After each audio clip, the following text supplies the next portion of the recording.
বন্ধুরা, glass skin কথাটার সঙ্গে আমরা মোটামুটি বেশ এখন পরিচিত হয়ে গেছি। Korean glass skin. আচ্ছা, কোরিয়ানদের মতো গ্লাস স্কিন আমরা সবাই পেতে চাই, কিন্তু আমরা ভাবি বোধহয় ভীষণ কষ্টকর দুঃসাধ্য ব্যাপার, অনেক নামি দামি প্রোডাক্টের দরকার হবে। তো সেই জন্য আমরা ভাবি এই বোধহয় আর পাওয়া যাবে না, কিন্তু তা না। বাড়িতেও কিছু কিছু উপাদান আছে আমাদের রান্নাঘরে, সেইগুলো ইউজ করে কিন্তু আমরা এরকম গ্লাস স্কিন পেতেই পারি। তো আজকে সেরকমই তোমাদের সাথে দেখাবো। দুটো আমি আলাদা আলাদা করে দুটো স্টেপ দেখাবো যে কিভাবে আমরা গ্লাস স্কিন পেতে পারি। গ্লাস স্কিন মানে আমাদের গায়ের কালার যেরকমই হোক না কেন, আমাদের স্কিনে কোনো রকম ট্যান থাকবে না, কোনো রকম সমস্যা থাকবে না, কোনো রকম দাগ ছোপ থাকবে না। স্কিন থাকবে একদম ক্রিস্টাল ক্লিয়ার এবং ভীষণভাবে ব্রাইট থাকবে আমাদের স্কিন। সেটা আমরা কিভাবে পাবো? গ্লাস স্কিন পাওয়ার জন্য গ্লো এবং হাইড্রেশন, এই দুটো জিনিসের দরকার হয়। গ্লো এবং হাইড্রেশন মিশিয়ে আমাদের স্কিন হবে একদম চকচকে। তো আমাদের স্কিন কালার যেরকমই হোক না কেন, আমাদের স্কিন হেলদি থাকতে হবে, আমাদের স্কিন গ্লো করতে হবে, তবেই সেটাকে গ্লাস স্কিন বলা যাবে। আমি খুব ফর্সা হলাম অথচ আমার স্কিনে কোনো গ্লো নেই, সেটাও কিন্তু মানে ভালো স্কিন বলা যাবে না, বা গ্লাস স্কিন কিন্তু বলা যাবে না। তো গ্লাস স্কিনের ক্ষেত্রে কোরিয়ানরা যে জিনিসগুলো খুব বেশি করে ব্যবহার করে সেটা হচ্ছে রাইস। তো রাইস আমাদের স্কিনে আমরাও মোটামুটি ব্যবহার করে থাকি, কিন্তু আজকে দেখাবো একটু অন্যরকম পদ্ধতিতে আমরা কিভাবে রাইস ব্যবহার করে আমাদের স্কিনটাকে ক্রিস্টাল ক্লিয়ার করতে পারবো।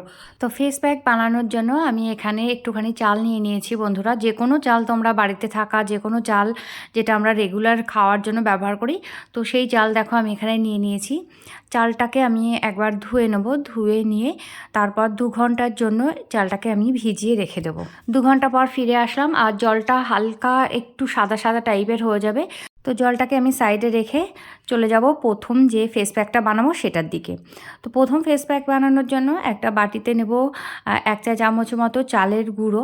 তো চালের গুঁড়ো আমাদের স্কিনকে হোয়াইটিং এবং ব্রাইটিং এফেক্ট দিতে ভীষণভাবে সাহায্য করে। আর কোরিয়ানরা আমরা জানি চাল খুব ভীষণভাবে ওরা ইউজ করে স্কিনের জন্য। এরপর আমি এখানে দিলাম 1 চিমটে মতো হলুদ গুঁড়ো, আর দিলাম 1/2 চা চামচ মতো মধু। তো মধু, যদি তোমাদের বন্ধুরা মধু না থেকে থাকে তাহলে তোমরা 1 থেকে 2 ড্রপ মতো এখানে নারকেল তেল দিয়ে নিতে পারো।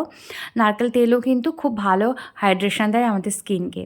তারপর পুরো ফেস প্যাকটা আমি এখানে কাঁচা দুধ দিয়ে ভালো করে এটাকে গুলে নেব। তো দেখো এরকম হবে আমাদের ফেস প্যাকটা। তো এই ফেস প্যাকটা এখন আমি তোমাদেরকে অ্যাপ্লাই করে দেখাবো।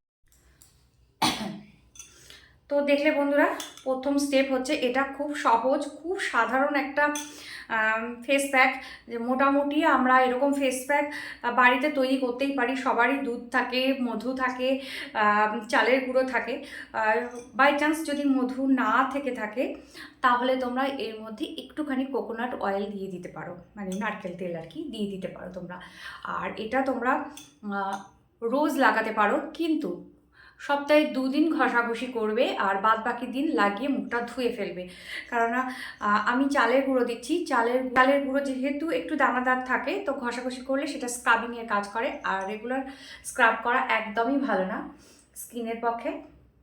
তো আমি বলবো তোমরা সপ্তাহে 2 থেকে 3 দিন একটুখানি হালকা হাতে ঘষবে, আর বাদ বাকি দিনগুলোতে লাগিয়ে 10 মিনিট রাখবে। 10 মিনিট পরে নর্মাল জলে ধুয়ে ফেলবে। আর কোরিয়ানদের স্কিন কেয়ারের মধ্যে স্কিন পরিষ্কার রাখাটা ভীষণ ইম্পর্ট্যান্ট একটা স্টেপ। তো বন্ধুরা, চেষ্টা করবে দিনে অন্তত 2 থেকে 3 বার মুখ ধোয়া, সকালে, দুপুরে এবং রাত্রে শোয়ার আগে। তো এইভাবে যদি আমরা রেগুলার পরিষ্কার পরিচ্ছন্ন মেনটেন করে এবং এই ফেস প্যাকটা দিনে অন্তত একবার লাগিয়ে যদি আমরা স্কিনটাকে একটু যত্ন করতে পারি, তাহলে কিন্তু মোটামুটি 5 থেকে 7 দিনের মধ্যে, যদি খুব স্কিনটা তোমাদের খুব ডাল হয়ে থাকে, খুব খারাপ হয়ে থাকে, মানে দাগ ছোপে ভরা, একদম ট্যানে ভরা, এরকম যদি স্কিন হয়ে থাকে, তাহলে কিন্তু 7 দিনের মধ্যে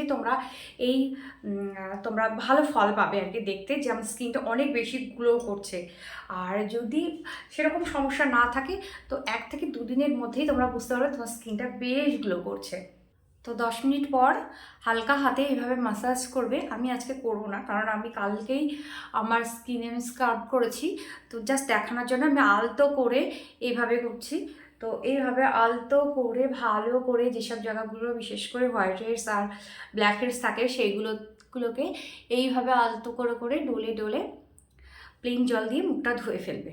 এখন আমি ধুয়ে এসেছি আমার মুখটা, আর বেশ ভালো লাগছে, স্কিনটা বেশ হালকা হালকা লাগছে, বেশ ভালো লাগছে।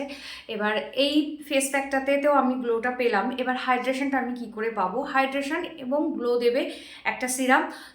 এরপর আমরা এখানে সিরাম বানাবো বন্ধুরা। তো যে চালটা আমি ধুয়ে রেখে দিয়েছিলাম 2 ঘন্টা মতো, তার থেকে আমি একটুখানি জল এখানে এই বাটির মধ্যে নিয়ে নেব। এই জলটা দিয়েই কিন্তু আমি আজকে সিরামটা বানাবো। আর চাল ভেজানো জল আমাদের স্কিনের পক্ষে ভীষণই ভালো। আমাদের স্কিনে যত রকম সমস্যা আছে, দাগ ছোপ বলো বা ফাইন লাইন্স বলো, সমস্ত রিকভার করতে ভীষণভাবে সাহায্য করে। সাথে আমি দিলাম খুব সামান্য পরিমাণে অ্যালোভেরা জেল। তারপর আমি দেবো একটা ভিটামিন ই ক্যাপসুল। তো তোমাদের স্কিন যদি ভীষণ ড্রাই হয়ে থাকে তো তোমরা এখানে 2টো ভিটামিন ই ক্যাপসুলও দিয়ে দিতে পারো।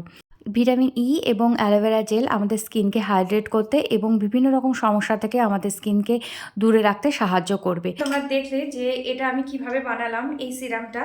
তো এই সিরামটা লাগালে যেরকম আমাদের স্কিন হাইড্রেট হবে, তাছাড়াও কিন্তু আমাদের স্কিনে সমস্ত রকম সমস্যা, যেরকম কালো দাগ ছোপ পড়ে গেছে, সেটাকে আমাদের একদম নির্মূল করতে সাহায্য করবে। যে হাতে থাকা সাধারণ কিছু উপকরণ দিয়ে এই যে ফেস প্যাকটা আর এই সিরামটা অবশ্যই বানাবে এবং অ্যাপ্লাই করবে। এবং অ্যাপ্লাই করার পর তোমরা 7 দিন পর কেমন থাকলে অবশ্যই ফিরে এসে আমার ভিডিওতে কমেন্ট করে যেও।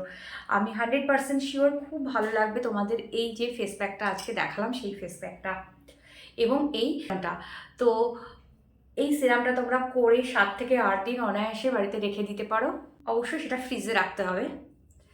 তো দেখো আমার স্কিনে আমি এটা লাগিয়ে নিয়েছি। তো এইভাবে লাগিয়ে তোমরা রাত্রে শুয়ে পড়তে পারো। তো এই যে পুরো প্রসেসটা, এটা রাত্রির বেলা করলে খুব ভালো হয়। আর যেহেতু রাত্রে অনেকটা টাইম পেয়ে গেছে রিকভার হওয়ার, সেই জন্য। তো চলো বন্ধুরা, আজকের মতো বিদায় নিচ্ছি। অবশ্যই এই ফেস প্যাকটা বানিয়ে ব্যবহার করো। কেমন লাগলো আমাকে জানিও। ভালো লাগলে লাইক কমেন্ট শেয়ার করতে যেন ভুলো না। আর নতুন হয়ে থাকলে আমার চ্যানেলটাকে সাবস্ক্রাইব করে নিও। আর যদি ফেসবুক থেকে এই ভিডিওটা দেখে থাকো তাহলে অবশ্যই পেজটাকে একটা লাইক দিয়ে দিও।